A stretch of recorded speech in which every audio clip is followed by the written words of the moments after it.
सच ही कहते हैं कि जहाँ पे चाह है वहाँ पे राह है। और अपनी चाह को हासिल करने के लिए इंसान मेहनत करता है और आगे बढ़ने की कोशिश करता है।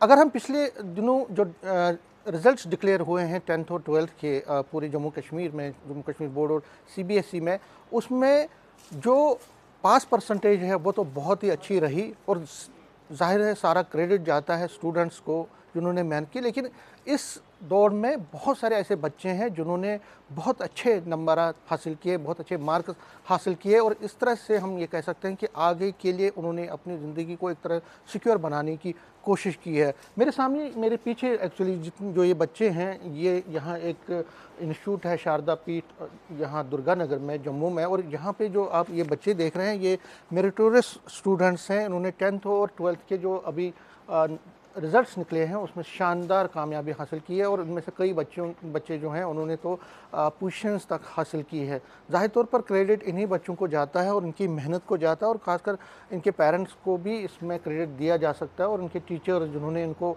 एक अच्छी तालीम दी है। तो फ़िलहाल ये बच्चे जो हैं आप देख सकते हैं, उनमें सबसे अच्छी बात है कि जो गर्ल्स हैं, गर्ल्स स्टूडेंट्स की एक अच्छी खासी संख्या आप दिख रही है।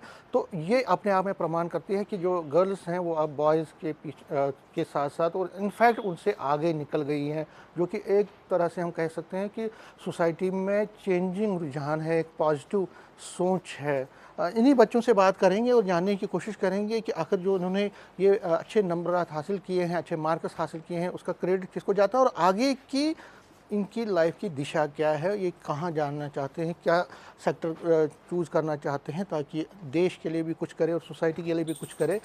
चेतना प्रणीता है, सबसे पहले इनसे बात करूंगा। इन्होंने 7th पोजीशन हासिल की है 12th में और 98.2 परसेंटेज ऑफ मार्क्स इन्होंने हासिल किए हैं। बड़ी शानदार कामयाबी इनके माथे चढ़ी है। ये जो कामयाबी चेतना आपको मिली है, इसका क्रेडिट किसको जाता है? किस तरह से आपने अपनी एजुकेशन को किया, किस तरह से आपने अपनी तालीम हासिल की? क्या आप किताबी कीड़ा थे या आपको लगता है कि आप जब पढ़ते थे तो कंसंट्रेशन हुआ करते थे? सर मैं यही कहूँगी कि जब भी मैं पढ़ती थी तो एकदम कंसंट्रेशन के साथ, चाहे वो कम टाइम के लिए ही अगर पढ़ा कोई, तो अगर वो उसमें पूरा फोकस के साथ पढ़ेगा तो वो बहुत अच्छा स्कोर कर सकता है। साथ ही साथ ही ये कि अगर ये नहीं बोलूँगी कि पूरा 10 घंटे 9 घंटे इतना कोई पढ़ेगा, वो नहीं पॉसिबल होता है। सबकी अलग कैपेसिटी होती है, जो जितना कैपेसिटी पढ़ सकता है उसमें ही अगर वो अच्छे से फोकस करके पढ़े तो बहुत अच्छा स्कोर कर सकता है। Yes sir. और ये भी कि अपना कोई अगर एक टारगेट सेट करे कि उसे किस स्ट्रैटेजी के साथ फॉलो करके कितने मार्क्स गेन करने हैं, तो अगर वो पूरा कंसंट्रेशन के साथ पढ़े तो बिल्कुल अचीव कर सकता है अपना गोल कोई भी। जब एग्ज़ाम दे रहे थे, जब पढ़ रहे थे और जब एग्ज़ाम दिया तो ऐसी उम्मीद थी कि मैं इतना नंबर ले सकती हूँ, या आपके एक्सपेक्टेशन से कम आया या ज़्यादा आया? सर जितनी एक्सपेक्टेशन थी, मैं मेरे को तो लग रहा था कि कहीं ना कहीं कि मेरे मार्क्स अच्छे ही होंगे, बट इतनी कि मेरे को एक्सपेक्टेशन नहीं थी, बट स्टिल जितनी मैंने मेहनत की थी उस हिसाब से मुझे लगता है कि बहुत अच्छे मार्क्स की उम्मीद रख सकती थी मैं। तो ये जो पढ़ाई का पैटर्न आपका था, क्या वो 24 घंटे 24/7 था या जो आप, और इसमें क्रेडिट किसको, क्या टीचर, जो आपकी टीचर्स हैं, पेरेंट्स हैं, उनका कितना रोल था इसमें? ये सर कि पेरेंट्स का सपोर्ट एक तो हर टाइम, और साथ ही जो टीचर्स हैं यहाँ के, उनके जो भी पढ़ाने का तरीका है उनका, साथ ही जो जो लिखाते थे समझाते थे, तो सबसे पहले तो मैं उससे ही क्रेडिट दूंगी। और साथ ही मैं खुद से भी जो सेल्फ स्टडी होती है वो ज़्यादा इम्पॉर्टेंट है। कि ट्यूशन में तो समझाते हैं सारे, बट खुद से जिसको जितना समझ आएगा, जितनी प्रैक्टिस होगी, जितना कोई कुछ करेगा खुद से, वही सबसे मेन होता है कि खुद से कौन कितनी प्रैक्टिस करेगा, उसी हिसाब से जो है वो स्कोर कर सकता है। तो ये चेतना है जिसने जिन्होंने 12th में बहुत अच्छे मार्क्स लिए। 10th में भी एक बच्ची ने बहुत शानदार कामयाबी हासिल की, और क्या नाम है आपका, पहले बताएं? सर संशी को। आपने 99 पॉइंट समथिंग लिया है। Yes sir. तो ये तो एक बड़ी अचीवमेंट है जो 10th में आपने, तो ये बताइए कि किस तरह से आप क्रेडिट किस तरह से आपने पढ़ाई हासिल की और क्या आपका रहता था? सर पढ़ाई तो कंसिस्टेंटली ही करती थी हर दिन, ज़्यादा तो नहीं, बट अगर 10 मिनट्स भी एक दिन में हो जाता था तो वो भी काफ़ी था। अगर हर दिन थोड़ा थोड़ा करके पढूं तो एक हफ्ते में एक चैप्टर भी अगर कंप्लीट हो जाए तो वही काफ़ी होता था उसके लिए। तो पेपर्स के लिए तो फिर मैंने बाद में बहुत पढ़ा था, लेकिन अगर ईयरली देखो तो ईयरली भी मैं पढ़ती थी। इस वजह से मैं तो इसी चीज़ को क्रेडिट दूंगी अगर देना है इस मार्क्स के लिए तो। क्योंकि 10th है, अब 12th का एक बड़ा चैलेंज है आपके पास, तो क्या आप किस तरह से आप अपने स्टडीज़ को स्ट्रीमलाइन करेंगे या सिस्टमेटिक तरीके से चलाएंगे? जैसा 10th में था वैसा ही रखूँगी वैसे तो मोस्टली, बट थोड़ा और ज़्यादा करूँगी क्योंकि 12th इज़ मोर इम्पॉर्टेंट। तो 10th में जैसा किया था कंसिस्टेंटली पढ़ाई, वैसे ही इसमें भी करनी है, 12th में भी और 11th में भी। जी जी। आपका तो हो, आपका नाम क्या है? विदुषी। कितने परसेंट है आपके पास? 95.2। अच्छा विदुषी, ये बताइए कि जिस तरह से इनसे तो बात हो चुकी है कि किस तरह से ये पढ़ाई करते थे, आपके लिए पढ़ाई के मायने क्या है? मैं समझना चाहता हूँ, क्या आपको लगता है कि सिर्फ पढ़ाई, एक अच्छी डिग्री हासिल करने के बाद, प्रोफेशनल एक डिग्री हासिल करने के बाद नौकरी करना, या आपको लगता है इससे अलावा है? क्या कहते हैं? देखिए, स्टडीज़ तो ज़रूरी होती है एक लाइफ में, नॉलेज गेन करना तो बहुत इंपॉर्टेंट होता है, बट स्किल्स डेवलपमेंट भी एक बहुत इंपॉर्टेंट रोल करता है आपकी ज़िंदगी में। जितना आप बाकी चीज़ों में भी, सोशली भी आप अपने आप को एक्टिव रखोगे, उतना आप लाइफ में आगे अचीव कर सकते हो। स्टडीज़ तो आपकी खुद की नॉलेज के लिए होता है, बट सोशली अगर आपको इस सोसाइटी में आगे बढ़ना है तो आपको हर चीज़ में एक्टिव रहना होता है। आपके आगे के टारगेट्स क्या हैं, क्या करना चाहते हो? अभी तो फ़िलहाल मैं पहले ग्रेजुएशन कंप्लीट करूँगी, फिर गवर्नमेंट एग्ज़ाम्स क्लियर करने की कोशिश करूँगी। IAS IPS कोई ऐसी है थॉट्स आती हैं कि एडमिनिस्ट्रेशन में जाने? IAS ट्राई करूँगी। IAS क्योंकि ज़्यादातर बच्चे जो हैं वो या तो डॉक्टर या इंजीनियर बनना चाहते हैं, तो IAS या सोशल जो ये बड़ी एक तरह से हम कह सकते हैं जो ऑफिसर रैंक्स एडमिनिस्ट्रेशन, उसमें कम लोग जाना चाहते हैं।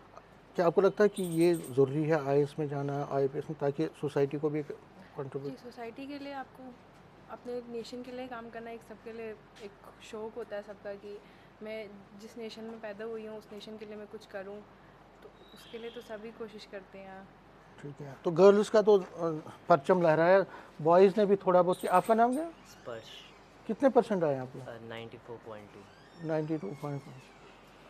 ऐसे तो लग रहा है कि आपने ज़्यादा स्टडीज़ में ही ज़्यादा अपना खर्चा किया है। नहीं, ऐसा नहीं है, मैं रोज़ का बस 2 आवर्स पढ़ता था, बट कंसिस्टेंसी के साथ। एंड नॉर्मली बाकी मेरे को मैं बाकी चीज़ों में ज़्यादा इंटरेस्ट है मेरे को।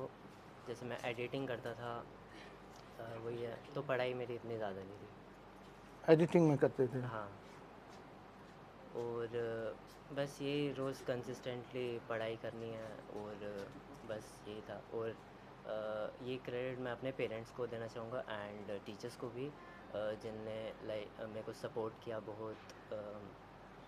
एंड आगे क्या बनना चाहते हो, क्या एम रखी है? एम है कि लाइक रिसर्च में जाऊँ मैं, एंड रिसर्च में जाना चाहते हो? ठीक है, तो देखिए रिसर्च में जाना चाहते हैं, और टीचर्स का भी एक रोल रहता है। जब स्टूडेंट्स कोई अच्छा काम करे या वो एक अच्छी परफॉर्मेंस दे, तो टीचर्स है, तो टीचर से भी बात करते हैं। सर आप मेरा नाम आरएल कोल। कोल साहब, जो ये बच्चे हैं, आप देख रहे हैं कि 98 कोई 97, एक अच्छा हम कह सकते हैं हार्ड वर्क है।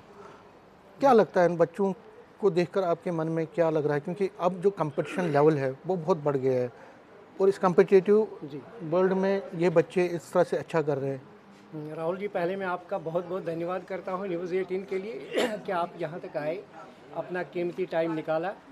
सबसे बड़ी बात यह है कि हमारे पास जो आजकल स्टफ़ आता है बच्चों का, ये बहुत ही अच्छा स्टफ़ है।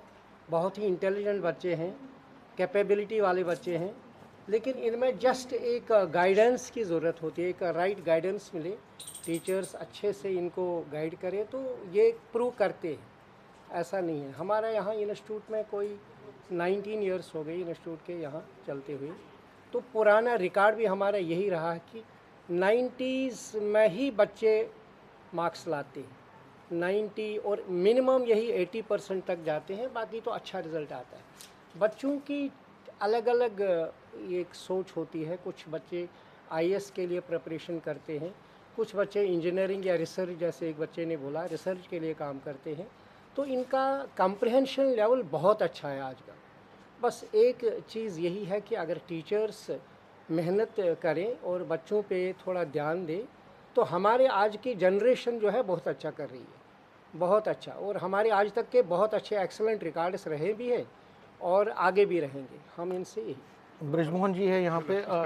ठीक है, तो देख सकते हैं ये जो बच्चे हैं ऑब्वियसली ये आगे चल के एक अच्छा इंसान भी बनना चाहते हैं। ये इनका कहना है कि प्रोफेशनलिज्म में तो ये अपने जो प्रोफेशनल इनका सेक्टर रहेगा वो तो उसमें तो अपना ये परचम लहराएंगे भी, क्योंकि इन्होंने मेहनत भी बहुत की है, लेकिन उसके साथ साथ एक अच्छा इंसान भी बनने की कोशिश इनकी है। और टीचर्स यहाँ पे ये भी कह रहे हैं कि जो एक अच्छा इंसान बनने के लिए जितने भी ट्रेड्स चाहिए इन बच्चों में वो उजागर करना भी ज़रूरी होता है, और इसके लिए ये अपनी कोशिशें बहुत हद तक आगे करते रहेंगे। नेटवर्क 18 के लिए मैं समीर भट्ट।